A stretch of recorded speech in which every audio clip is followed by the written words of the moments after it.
और आज के इस वीडियो में हम जानेंगे कि खेतों की पैदावार बढ़ाने वाली है यूरिया आखिर फैक्ट्री में बनाई कैसे जाती है और इंडिया में खेती को इस खाद ने कैसे बदल कर रख दिया। यूरिया को सबसे पहले फ्रेंच वैज्ञानिक हिलेयर रोयल ने खोजा था, लेकिन आर्टिफिशियल तरीके से यूरिया बनाने का क्रेडिट जर्मन वैज्ञानिक वोलार को जाता है। तो आगे बढ़ते हैं और देखते हैं कि यूरिया कैसे तैयार किया जाता है। तो जैसा कि हमने आपको बताया, यूरिया के अंदर नाइट्रोजन होता है। तो यूरिया बनाने के लिए सबसे पहले जो नाइट्रोजन गैस होती है उसे लिक्विड या सॉलिड में कन्वर्ट करने के लिए एक कॉम्प्लेक्स प्रोसेस से गुजरना पड़ता है, जिसके लिए बहुत बड़ी बड़ी फैक्ट्रीज लगाई जाती हैं। इंडिया में अभी सिर्फ 20% यूरिया इंपोर्ट किया जाता है, बाकी 80% यूरिया लगभग भारत में ही प्रोड्यूस कर लिया जाता है। फैक्ट्री में यूरिया बनने का काम 3 स्टेजेस में पूरा होता है।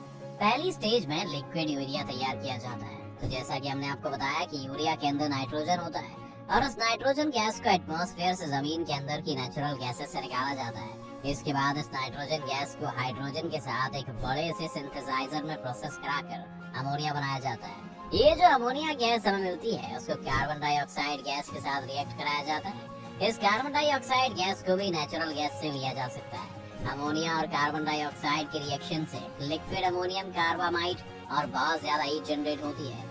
इस हीट को भी आगे की प्रोसेस के लिए यूज कर लिया जाता है। यहाँ और यूरिया बनाने की पहली स्टेज खत्म होती है।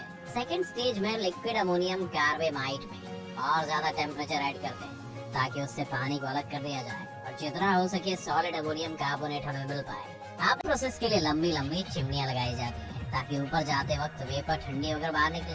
लेकिन यूरिया के केस में कूलिंग टावर का काम उल्टा होता है। इसमें ऊपर से अमोनियम कार्बामाइड स्प्रे किया जाता है और नीचे से ठंडी हवाएं पास की जाती है। और जब दोनों आपस में मिलते हैं तो अमोनियम कार्बामाइड क्रिस्टलाइज हो जाता है और उसके छोटे छोटे मोती जैसे बॉल्स तैयार हो जाते हैं और टावर के नीचे कलेक्ट हो जाते हैं।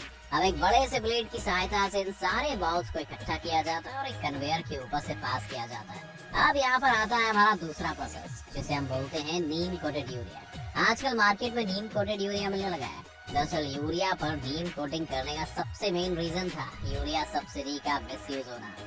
यूरिया का कमर्शियल यूज ना हो पाए, इसी वजह से उसके ऊपर नीम का स्प्रे किया जाता है। इससे 2 फायदे होते हैं। एक तो नीम स्प्रे के बाद यूरिया दूसरे किसी प्रोसेस में यूज नहीं कर सकते, और दूसरा नीम अगर जमीन के अंदर जाता है तो जो भी खतरनाक कीट होते हैं जो प्लांट को खराब कर सकते हैं वो प्लांट के पास नहीं आते। इस वजह से यूरिया के दाने पर नीम का स्प्रे कर दिया जाता है। अब केमिकल एंड फर्टिलाइजर मिनिस्ट्री के अनुसार देश में यूरिया का कंजप्शन 2015 से 2016 में 29.95 मिलियन टन था, जो 2018-19 में बढ़कर 31.55 मिलियन टन पहुंच गया है।